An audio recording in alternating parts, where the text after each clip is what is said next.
Hi, everyone. I need to add myself. Where am I? Hi, everyone. Welcome to this masterclass. We will discuss why we can't let go and how to finally break from the anxious avoidant loop. I will keep an eye on the comments. I know some of you are already connected. If you can hear me well, let me know in the comment section. And I'd be super interested to know where you guys are coming from. We're going to have an hour together to discuss this topic. The objective is for you to get some insights, and obviously because it's a live call, not a webinar, it's a live call, so you can, I'd love to, thank you, Kedra. I'd love to also take some time to answer any questions you have. Just a quick thing on the questions. I'm sure you have plenty of questions. When you're thinking about asking a question, just try to reflect whether that could also help other people. If it's too specific to your case, that would mean we'll have to take it offline, and I will need to get more information. And I know every situation is unique, so I just want to have this caveat. But I'm more than happy to answer the questions you have towards the end, if you have any. Hopefully we'll have enough time. I will take all the questions if we have enough time. Let's get some slides. I love a good slide deck. So the Hilary, welcome. Cool. I hope you follow the best coaches. The Hilary. Hi MB, hi Ed, welcome. So yeah, the loop of this anxious avoidant dynamic, which is actually quite common, and I have the belief that actually, even if you're in a secure relationship, we have a tendency to lean towards being an avoidant, or a tendency to be a bit anxious. For instance, I used to be dismissive avoidant, now I'm secure, but still, when I'm stressed, when there's a lot of pressure, I would have a tendency to withdraw, to isolate myself. So regardless of your attachment and your situation, I think it's always, and when I talk to people about relationships, about attachment, every time they tell me, oh yeah, I'm the avoidant, or I'm the anxious. So they might not, and you might not sort of qualify as being either anxious or avoidant, because you need to have a certain threshold and you would be categorized as secure, but nobody is totally secure. And so that's the whole point of my work, and hopefully here, especially after a difficult breakup, it's how we get attached to a certain idea of a relationship. Just out of curiosity, I guess I can assume that all of you are very familiar with attachment theory, if you're following what I do. How many of you, or just let me know in the comment section, if you're anxious, fearful avoidant, or secure? It will help me, give me an idea of the crowd. Usually, people who have a hard time dealing with breakups are anxiously attached.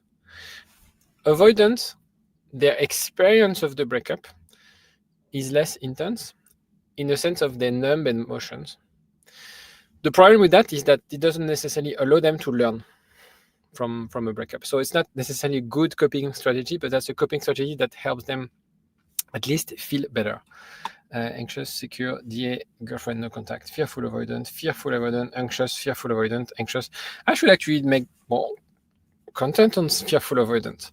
But the dynamic is the same when it comes to anxious avoidant loop. Does it sound like you? You can't stop thinking about your ex, replaying conversations in your head, the should have, the could have. Sometimes people feel stuck emotionally, stuck in, okay, for example, you have two types of cases. It's, I know there's a chance we can get back together. I know there's an option, there's a possibility.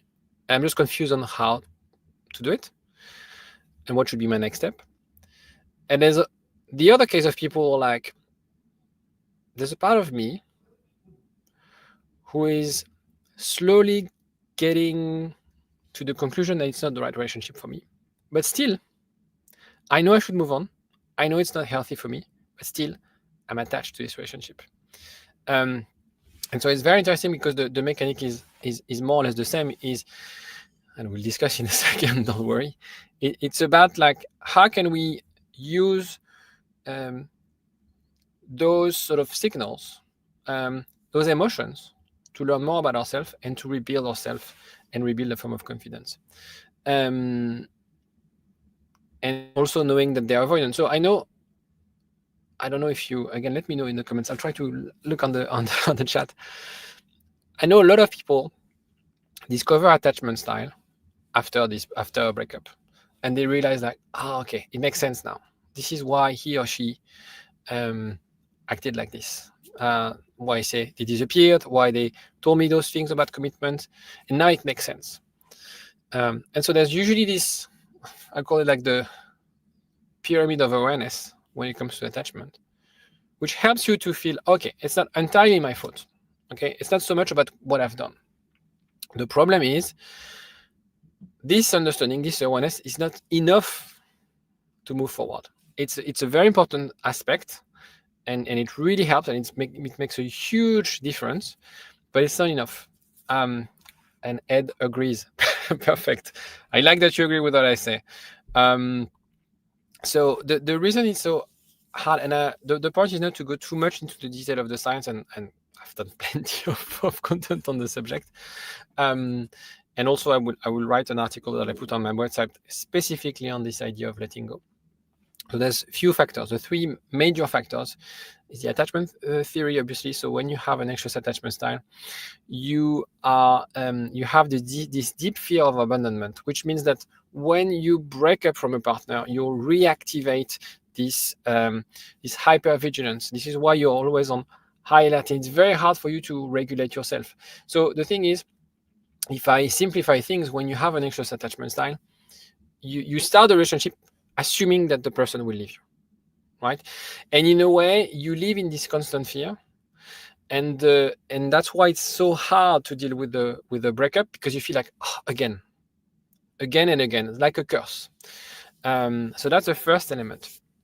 The second element is the neurochemical processes. So basically, the dopamine spikes that you get when you have what we call like intermittent reinforcement. So the highs and the lows of the relationship. So it's well explained in the book Attached, that I would recommend you to read, or just read a summary. The book I recommend you to read is mine, but you can also buy the book Attached. He sold quite a few more than mine. And he explains that people who have an anxious attachment style, they love the roller coaster element, right? That it feels familiar. And when you study the neurochemical processes in our brain, when it comes to having dopamine spikes, it becomes addictive. Okay, so you're addicted without knowing about this inconsistency that's probably familiar with how you were, with the relationship you had with your primary attachment figure as a child, or through different relationships in the past. The third one is cognitive and emotional conditioning. So the cognitive elements, again, mostly for anxiously attached people, is to focus on the positive elements of the relationship. Usually when you break up, not always, but usually, you can make sense of why the person broke up. You can understand that not everything was perfect, because in a relationship, nothing is perfect. The problem is when you have an anxious attachment style, you default yourself to, I need that person, he or she. Again, I'm simplifying just to make a point. He's better than me, and I need to reach. I need to overreach. I need to improve myself. I need to prove them, and so on and so forth. And the problem is, after a breakup, you will focus on the positive elements of the relationship, right? That's usually one of the first things I do in coaching is like, okay, let's do a relationship assessment. Let's look at the thing the way I would look at it from an outside point of view. Maybe the same way people look at your relationship from an outside point of view. And sometimes, we have this dichotomy in those cognitive bias. What is very interesting is that avoidant, they will focus on the negative elements. Okay. Again, in the book attached, in my book as well, he talks about that, about this idea. It's called deactivation strategy. And so sometimes, not always, but sometimes, avoidant, in order to deactivate their attachment, they will focus on the flows, on the fact that you make a bit of noise when you eat your salad, the fact that you sleep at 8 p.m. Oh, no, it's a bit of a silly example. That, you watch different things on Netflix or whatever, like silly things, but they would focus on those things. Okay. The job of being more secure is finding and understanding and accepting a thing are more subtle and seeing the big picture. That's what you do in therapy. That's what you do in coaching, is helping you to look at things with a bird's eye view. Okay, it's very important. Impossible to do on your own, obviously, because when you're on your own, you're in your world, you don't see the blind spot, you're focused on the pain because that's the immediate thing that you want to address. And that's also the negative reinforcement, is this idea of, I'm so much in pain, the only option is for me to get back together. That's the most obvious and the thing, and I'm going to focus on that. The only, because it's not the only, but you feel the only way for me to feel better is to get back together. And that creates this negative reinforcement. Does it make sense? Let me know. I'm just going to take a sip of water. So she makes everything my fault. Yeah, that's also a way for avoidant attachment people to also, it's not so much about, I'll tell you my view on this kind of thing. Sometimes it's about winning the breakup, right? It's easier to portray you as the bad person. And so you have, again, to find ways to distance yourself from the storytelling. Sometimes relationships are just two stories, right? And you have two storylines that are going in parallel, not connecting. The point is to be able to share stories. I'm just going to take one question and then move on to the next one. So how can we, secure anxious, focus on the bad parts when they are really bad and you just need to let go? How to see the forest in the tree. So when I said, so I understand that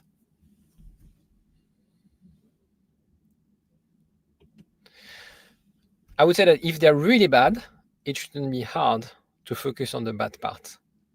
So I think what you're saying is that despite the fact that he or she lied or cheated, it's still hard for you to let go of this relationship. That's what I understand. So again, this is down to the fact of perhaps, and again, I'm making assumptions. It's just like we're brainstorming here. Perhaps I deserve to be cheated. Perhaps there's an element where I didn't have my role as a partner, and this is why. So it's back to my responsibility. So it's also the story we are telling ourselves. So this is down to potentially some part of attachment, right? Also, the brain doesn't necessarily. If I'm looking at the three elements, and so for the number two, for the neurochemical processes, the brain doesn't necessarily differentiate what's ethical, moral, just what's painful. So you always have this dichotomy between system 1 brain, the primitive part of brain, and the system 2 brain. So the system 2, you don't cheat on your partner, you don't lie. I have a set of values, and it is very important. And these are my boundaries, and I need to reinforce those boundaries. System 1 brain, survival mode. I need this relationship at all costs. But regardless, this is what I need. So it's also the thing you need to unpack, and the cognitive reframing that needs to happen in those cases. I hope that was what you were referring to. So anxious avoidant loop. You have the activation, you seek reassurance, you seek closeness. Sometimes you could be with that person for 10 years, 20 years, but there's an outside element that makes the relationship explode.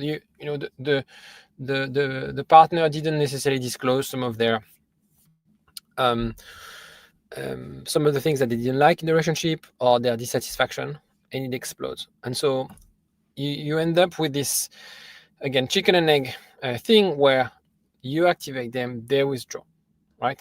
I am overwhelmed. I don't want to discuss about that. Leave me alone. This is too much. And then you escalate because as they pull back, you want more. No, I don't want you to walk away. I don't want you to go in your room. I want to discuss things. I want clarity. I want you to explain what's going on in your mind. I want you to explain how you see your future between us. I want you to explain why you're so secretive, etc., etc., which then generates even further detachment and sometimes leading to a breakup. So I don't know if it's the situation and things that you experience yourself. So let me know in the comment section if you feel like, okay, it's exactly what happened. The problem, obviously, in those situations is you don't know about the anxious avoidant loop. You just want clarity, right? So perhaps you had secure relationship before, and for you, when you have a problem, you discuss that problem. When you're dealing with an avoidant, it's obviously more complex than that. And so repairing the bond with that person, it's first of all, as I said, it's about the awareness and how can we, again, the word adapting is not necessarily, it's understanding. I use the term pragmatic empathy in the sense of you can't have a successful relationship if you don't understand how you function and if you don't understand how your partner functions. So right now, you're the one watching the video. You're the one trying to learn.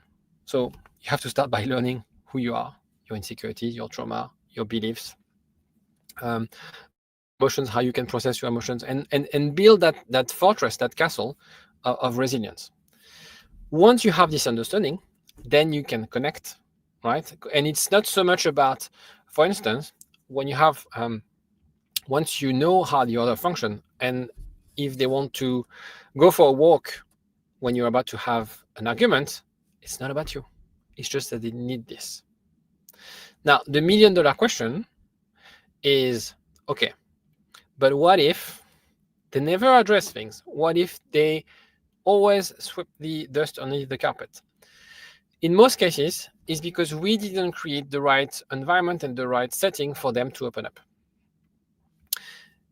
As an avoidant, so I'll tell you how it works from my point of view, is I bite my tongue a lot.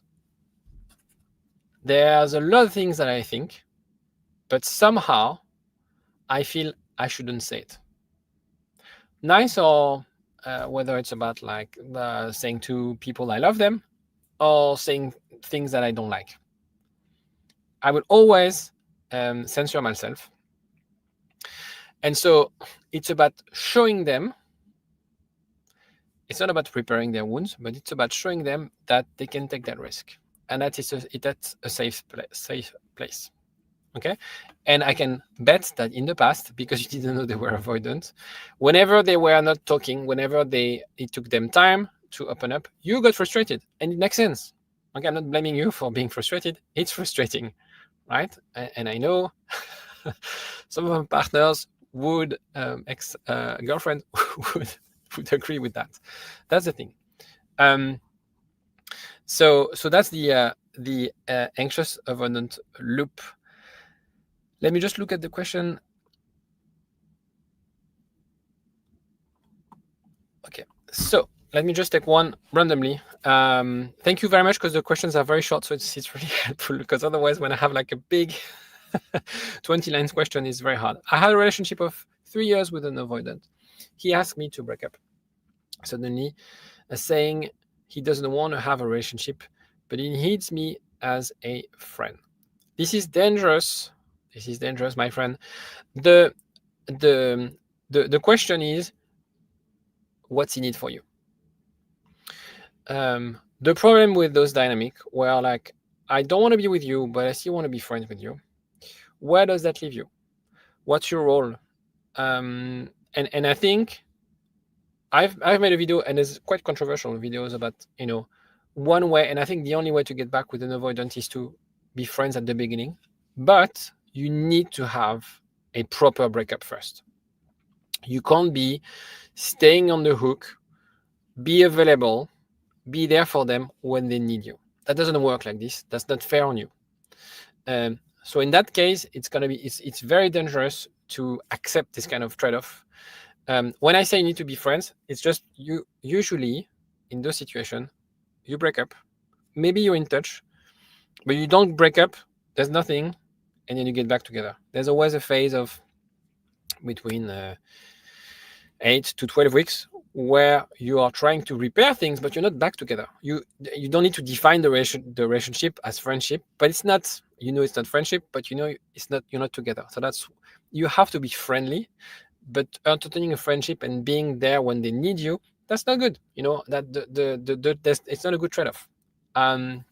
It's not a good deal for you, right? Nowadays, that's a sort of deals and tariffs and stuff like that. That's not a good deal. You shouldn't accept this.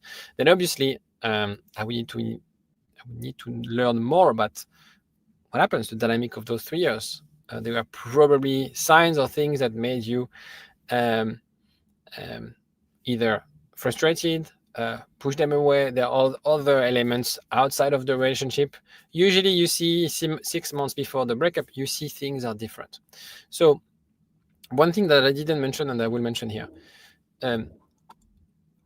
in every single relationship, you have 4 major stages. First one is the honeymoon phase. When you're in your 20s and you're avoidant, you usually, because I don't know how old you are, but that plays a role. The honeymoon phase is what you need and is what you want. And after that, you feel bored or you deactivate, and there's less pressure to be in a committed relationship because you're in your 20s, right? It makes sense. You don't necessarily want to have kids, you don't want to settle. Now, as you get older, you want to be in more committed relationships, so you still be avoidant, not necessarily dealing with things. And the second stage is really the compassionate stage of the relationship. This one can last between 1 and 10 years. The third stage is really about the confrontation. So we've built something together, but still we're very different, right? And we're going to disagree on money. We're going to disagree around the mother-in-law. We're going to disagree on work. We're going to disagree on a lot of things because we are fundamentally different. And as I discussed before, sometimes we have 2 storylines, right? And we can't really make them work. This always happens. So those stages, like every single relationship, a lot of relationships stops at this stage. The challenge, so this has nothing to do with attachment, it's just for you to get an understanding. The next stage is actually how can we finally work as a team?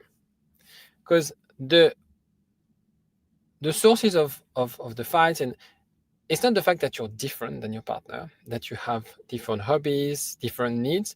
It's about how can you work as a team. And you need to go through that phase of confrontation to lay out everything on the table and be able to work and sort of grow as a couple. So that's the aim. That's the aim goal. It's something that you can achieve if you have the right approach, the right mindset. It's not so much my specialty, but that's, I help some people and some couples on this. It's about like, okay, how can I be more strategic? Often I say you should treat your relationship a little bit more like a business, right? Looking at things, looking at all the parameters, and deal with your partner either as your best, most important client, but really the sense of teaming. Because in a team, you're not going to complain that your colleague is different than you or has a different skill set.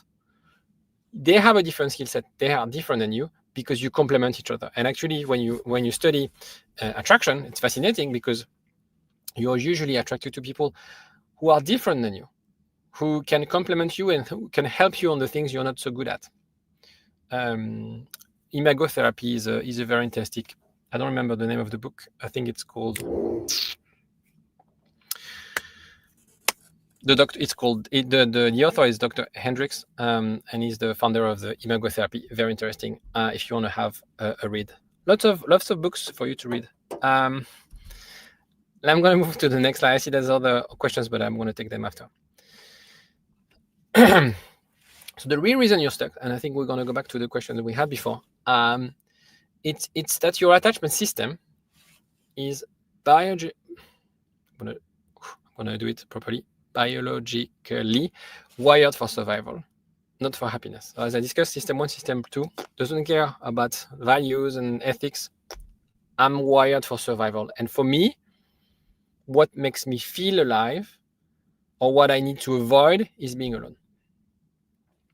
Second element is the nervous system misinterprets unpredictability, right? It feels familiar because when you were little or with your previous relationships, this is the model that you grew up with or that you experience. Again, rational part of the brain, that's not healthy.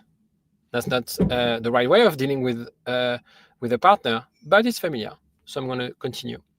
And it's again, this is about awareness. What I'm doing here is like helping you to be more aware of those mechanisms that are unconscious and that are very powerful at the same time. The other elements, which is the body's vagal response, it's keeping yourself in a state of threat detection. Always stressed, always anxious, and that's why people who don't regulate properly have a harder time dealing with breakups. Is because of your vagal response. The challenge that you have in those situations, perhaps some of you have a therapist. It's not that therapy doesn't work, but it's not necessarily addressing the root cause, both I'm going to struggle with those words, neurological and physiological.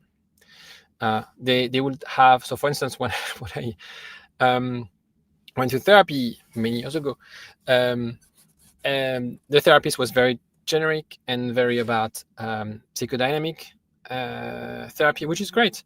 But I got some answers, but I didn't get any sort of, okay, now that I have this, what do I do? And not necessarily linking with attachment. At the same time, with my study, I discovered attachment and the work of John Bowlby, Marianne Zworth, etc. And I was like connecting the dots, like, but this was there all along. And once you have, again, it's about awareness. Once you have the key of those things, it's easier to take action to finally change your attachment. Because again, changing your attachment, you're not bound by your attachment. You're not bound to have an insecure attachment for the rest of your life. Now it's something really well researched. There's plenty of protocols. I have my own protocol to really develop that secure attachment style. The thing is, the problem with therapy is like you open a lot of doors, you ask a lot of whys, which is very interesting, but you lack the focus and the clarity on the outcome. When you have a problem about attachment clash, anxious-avoidant loop, this is where you have to focus your energy. This is where you have to focus your attention.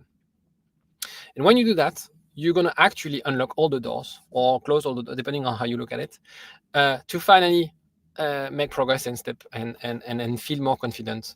I know a lot of people, actually, question for you.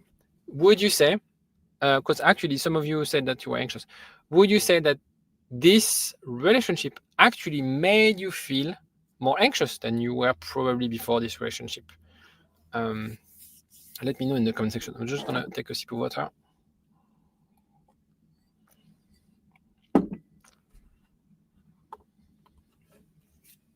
I'm going to take a question. Esther, how can my avoidant ex of 8 years see all this that are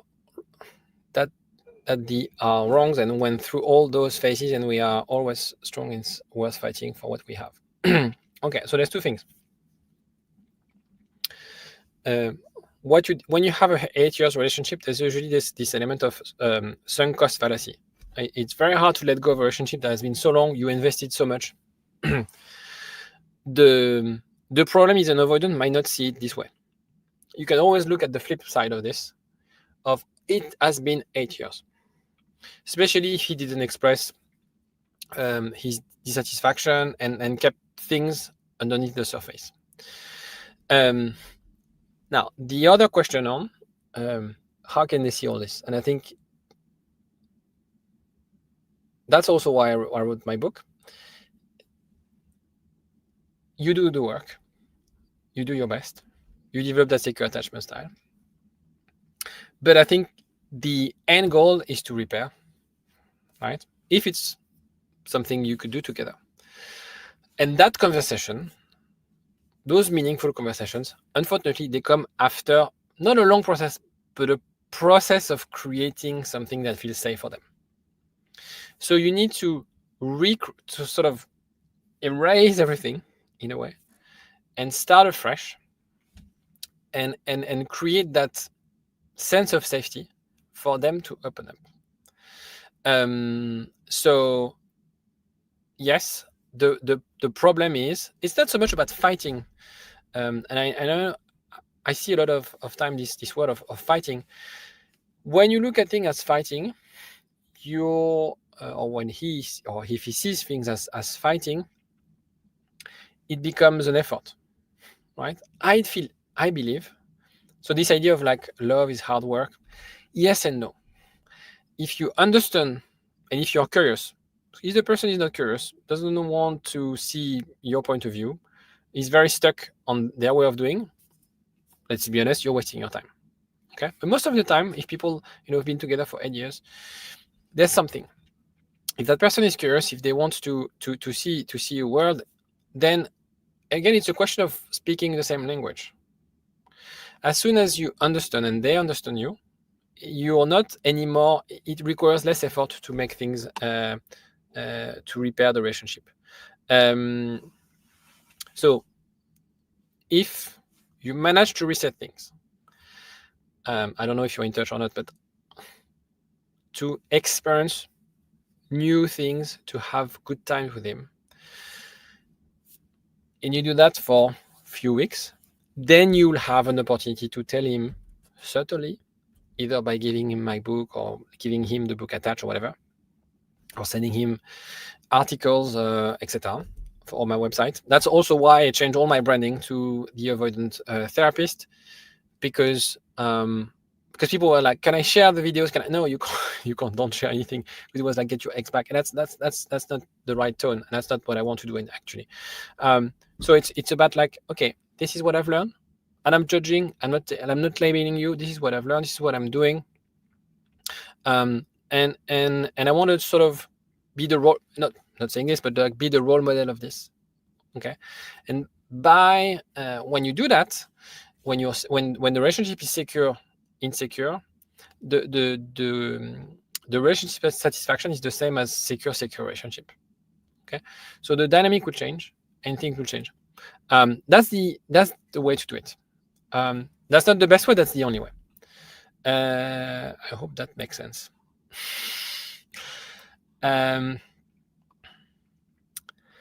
So the 3 steps to break free. Recognize the attachment pattern clearly. I think, you can take this one. You're well aware, and I think maybe you are starting to learn. You can take some attachment assessments. There are plenty of free. I had one, but I don't think it's online anymore. If you, there's one in my book, there's one in attached. It's called ECR. So the standardized quiz is called, I never remember.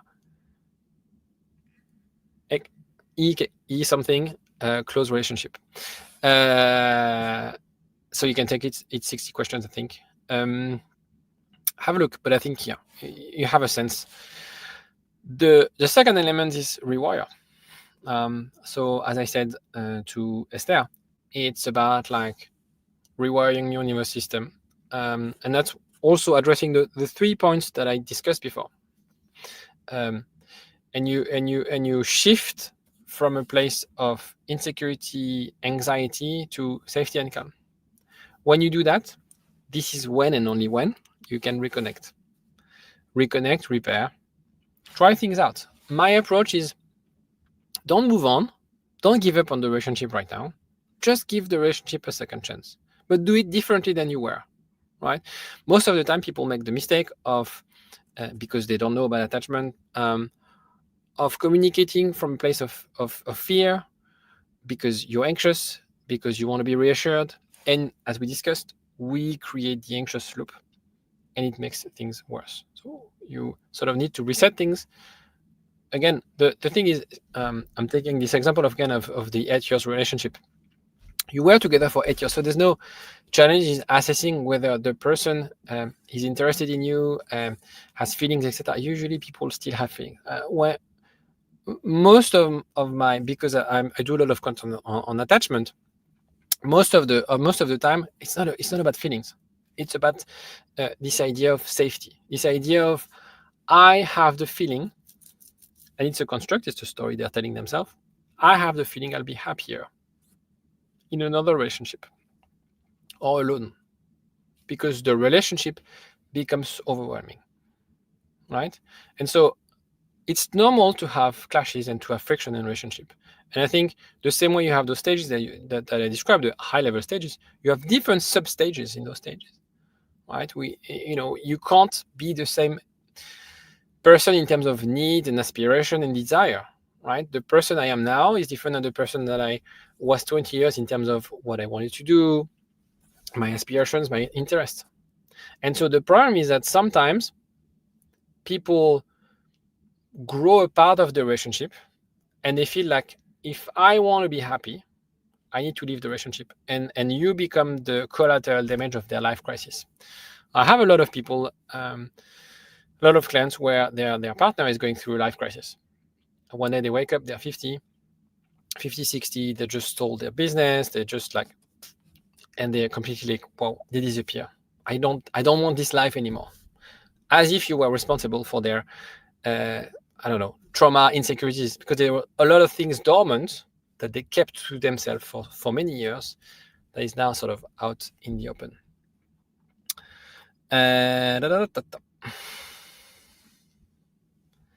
Just gonna smiling face again, trying to respect. It's hard when you write the questions on 2 different lines. So why most approaches fail? So usually the first one is generic advice, lack of personalization. So that's what you get when you ask ChatGPT. I have nothing against ChatGPT, but you need to be aware of the limitation of using ChatGPT. The same way when and again, my videos are by definition quite broad, and every situation, at the same time, every situation is quite unique. The second one is the language that we know is about gaining clarity, the sense of urgency. The problem is that avoidance partners don't respond to pressure. And the third one is the transformation requires that what we discussed, the emotional rewiring. If you don't do that, I had a call the other day with a client. It's very simple. If you don't do that, it's never going to work. It's going to be worse. And usually, people would say, okay, actually, it didn't work in the first place because I've tried this. I sort of I protested.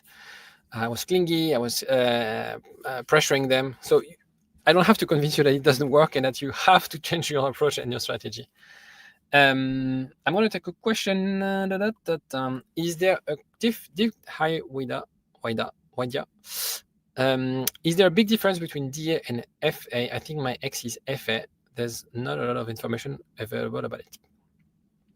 Maybe I should do more videos on fearful avoidance. It's a good point.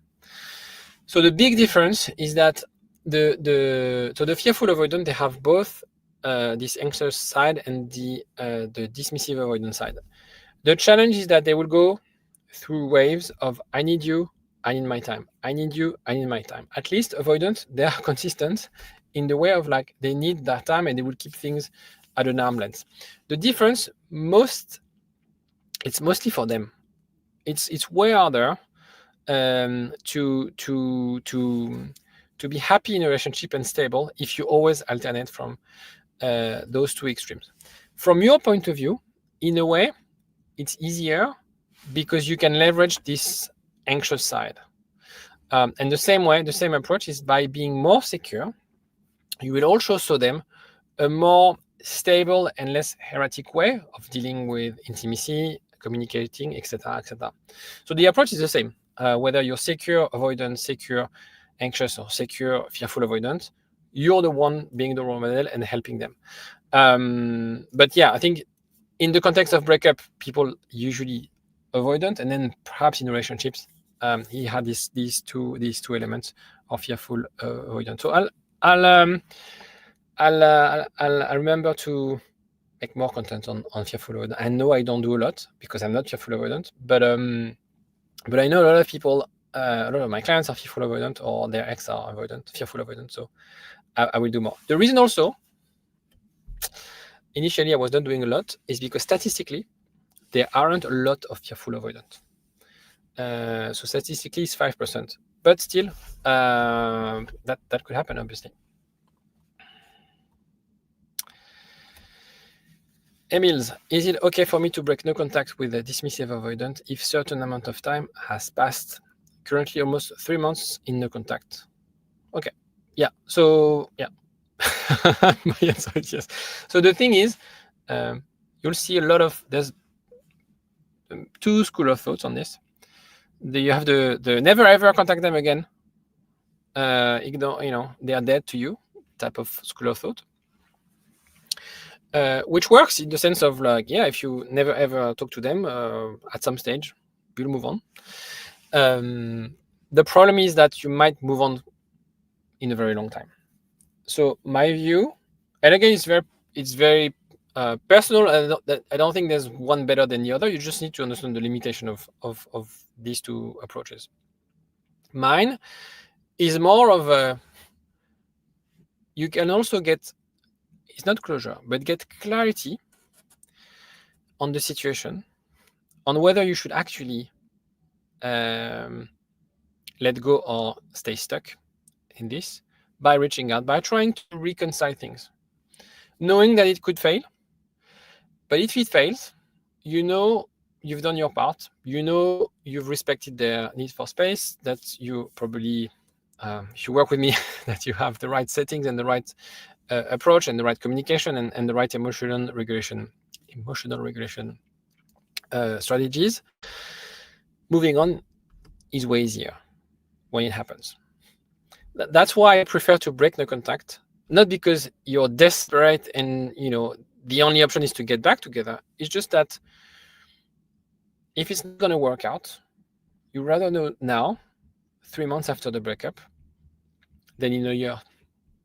So I don't have a lot of people. Last month I had someone calling me, and she was describing me her breakup and the fact that she was having a hard time moving on, and yet she was in no contact. And I was like, so when was the breakup?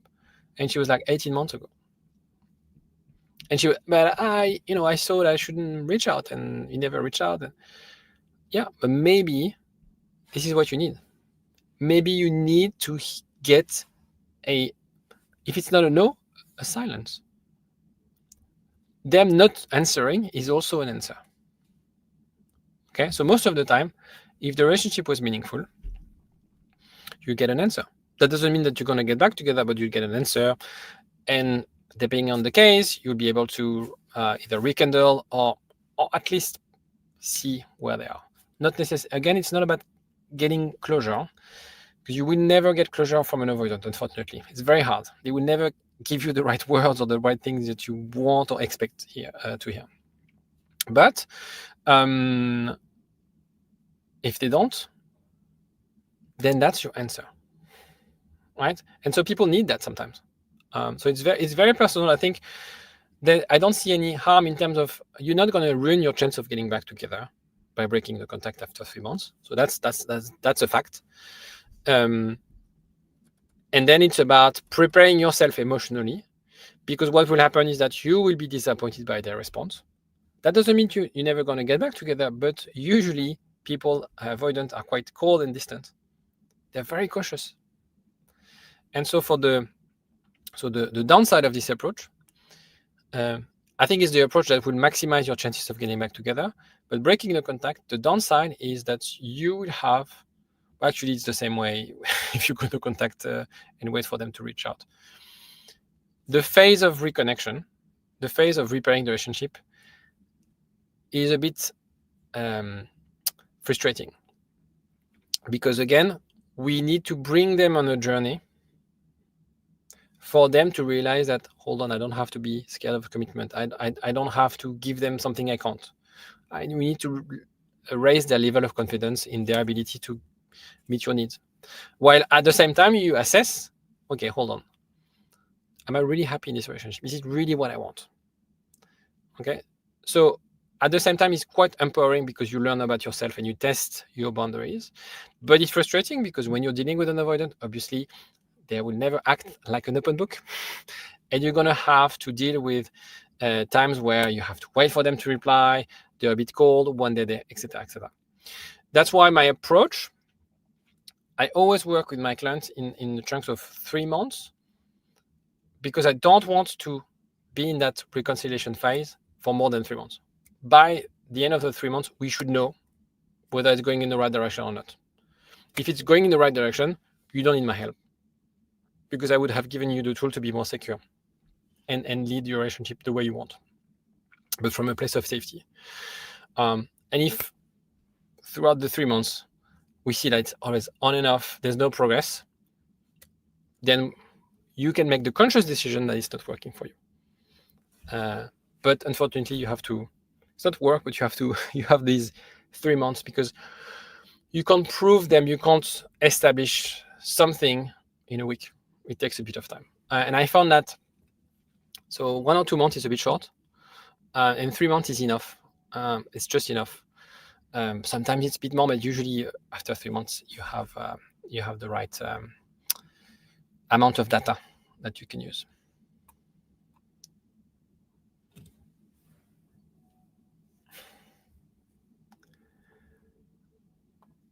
Interesting question. Cindy, I noticed my FA has sudden mood changes at the end of the day, sunset, display in patients. Mood. I've never heard of that. Maybe he's a vampire. No, I don't know. Yeah, maybe it's BPD. I don't know. There's I'm just trying to think. I don't know. One hypothesis would be around like maybe he's unwinding from work and is a bit stressed when he gets back home. So it's not so much about day or sunset. It's about like, also some people are very sensitive to sun. So my wife needs a bit of holidays in this at the beach in January, because otherwise in the UK we don't have a lot of sun. But is it linked to attachment? I have no idea. I don't know. I'm not aware of any studies on this.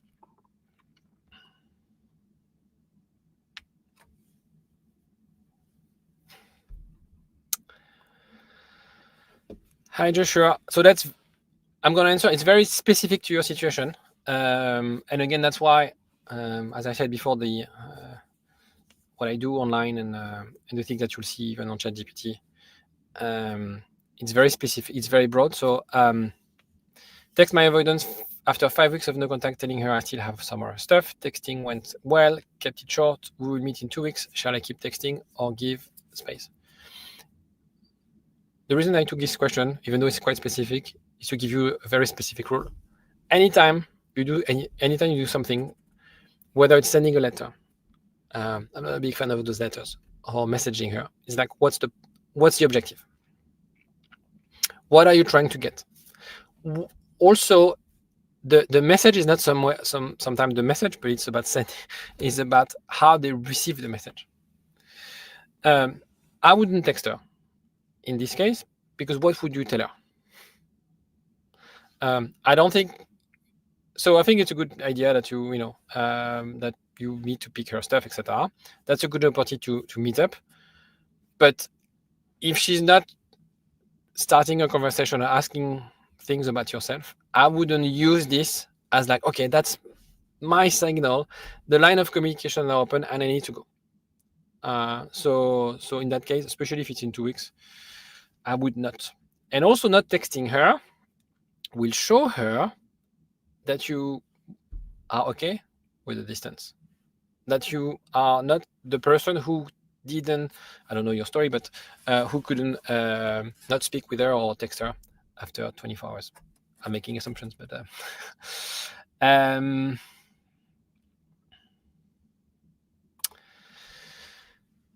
well, yeah, you again. I didn't see. Work with you to figure things out, but my ex is in his 3 months of rebounding. Not sure if they are still together. Is it better to wait until the rebound ends?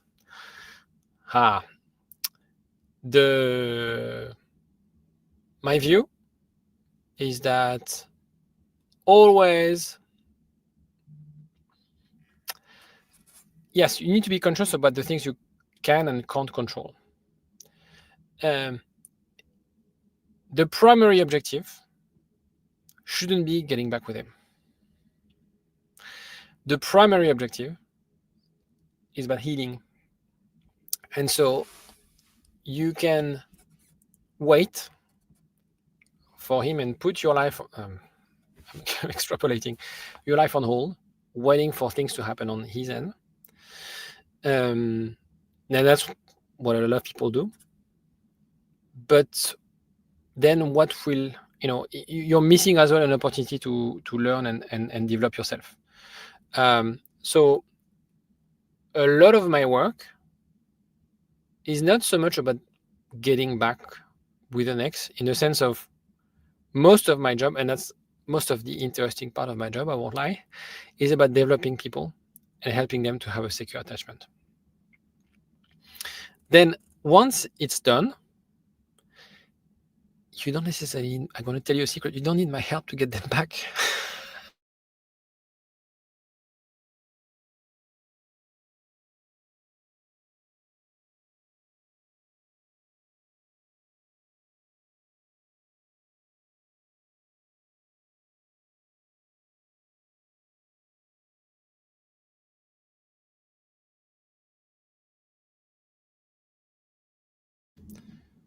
Can you hear me? And it's really shifting the dynamic. So that's what I would do. Sorry, we don't have a lot of time. Can you hear me well? Yeah. Shit, is it like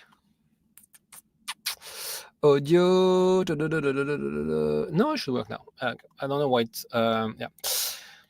I don't know why I got disconnected. Yeah, talking about clients and so I put like 3 success. Some of them are on my website. So James was he had not different. He had like 2. I think he had a therapist and maybe 2 before we started working together. And the problem is, as I discussed, it was very generic. Was a lot of whys, not necessarily about his relationship. And so the thing is, when we started working, because it was very focused on attachment, he really took on board things to work on his triggers and his patterns. He really had a hard time with his partner when we started working together because of his anxiety. And she didn't want to get married. He proposed, and that was like a bit of a mess. But he managed to, again, with that secure base, to let her see that it doesn't have to be scary to be in a relationship, to be married, and they'll be married next year. So the reason is for you to understand what can happen and the impact of creating that secure base with your partner. Other one is from Tron, because he's Norwegian. He was divorced, and he met his partner, I think, a year after he was divorced, and she was anxious. So he had like his ex-wife was secure, and the reason the divorce was not about attachment. But then when he started to date this lady, I don't remember her name, he was so confused because she was avoidant. He was like, okay, hold on. It's kind of new for me to date, and for him, that was something different in terms of managing the communication, the distance, the intimacy shifting from like being living together, having kids, etc., to like, okay, we are dating, we're seeing each other on weekends. So obviously he wanted more, and he didn't understand why she was pulling back, why it was hard for her to commit. So now it's again, he understands. He also actually that's also the value of those things, is like understood how he can be more feels find a bit of fulfillment being also on his own. So it was very hard for him to be on his own at home, and now he's more like a relationship where I think they live together, but they have their hobbies and they do things separately. And obviously with his work, he travels a lot. So that they've been together for 3 years now. Maybe it's not up to date. Maybe it's 4. Rebecca, she was in an on and off relationship for 8 months after her divorce. Typical avoidant guy, I'll call you when I'm available. And she was really like in the type of cases like, I think it's not good for me, but I can't let go.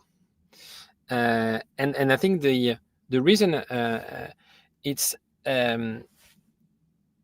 I don't see myself being single. And very often people tell me, the dating world and it's hard, etc. Even though she found this partner, her ex, and so she's the one, after working together and really, the point of creating a secure base is you also confront your secure version to your partner. And she realized that's not what she wanted. She didn't want to play games. She didn't want to be waiting for him to be available. She just wanted to have someone she could go for brunch on Sunday to, leave her toothbrush at his place, etc., etc. And she broke up with him. And 6 months after, I think 6 months after, she dated another man. And last time I spoke with her, they're still together. So again, different cases, different situations, but the whole point is like, for all of them, it's also empowering to make decisions, whether it's to let go, whether it's to repair, to get married. Well, my PC is out of battery. I have 6%, and I don't have. It's not plugged. Any questions? I have 2 minutes. I'm scared that my PC will text my ideas after they didn't follow. Let's because we work together on WhatsApp.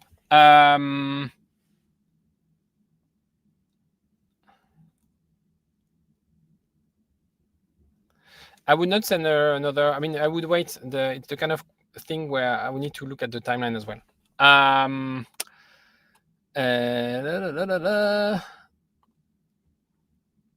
My avoidant ex recently broke up with me after being with me for a week because she feels overwhelmed with balancing the relationship with her work and school. Should I forget her? Was the relationship a week long, or was the relationship or because you stayed with her for a week? If your relationship was for a week,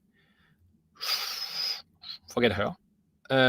If it's because you stayed together for a week, I don't know, on holidays, or she stayed at your place, and she feels overwhelmed, that's typical of avoidance. They feel I have the work, I have things, and so the relationship takes like the lower priority, and they have a hard time dealing with things. It's here. We knew each other for 3 months and we were together for a week. No, forget. I'm going to be very, very clear on this. If you can't find the bond and the passion in a week's time, that's not the right relationship. It should be easy. If a relationship is not easy in the first 6 months, it's not going to work out. Unfortunately, sorry to be blunt.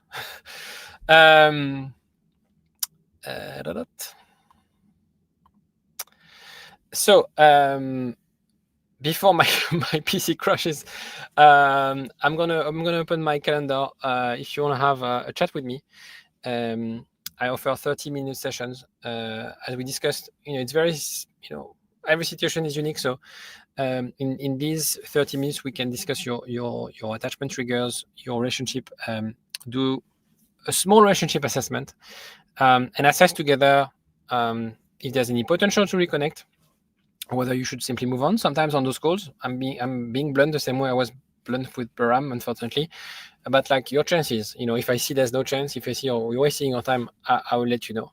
And the point is to really get that clarity and those insights. I'll put a link in the description of this video. And it's a paid call because I'm very busy, and when I do it for free, people don't show up. So it's a paid call, but it's a consultation at the same time. So I'll give you my thoughts on the call, and usually I follow up with some notes that I made for you to get going. That doesn't mean that.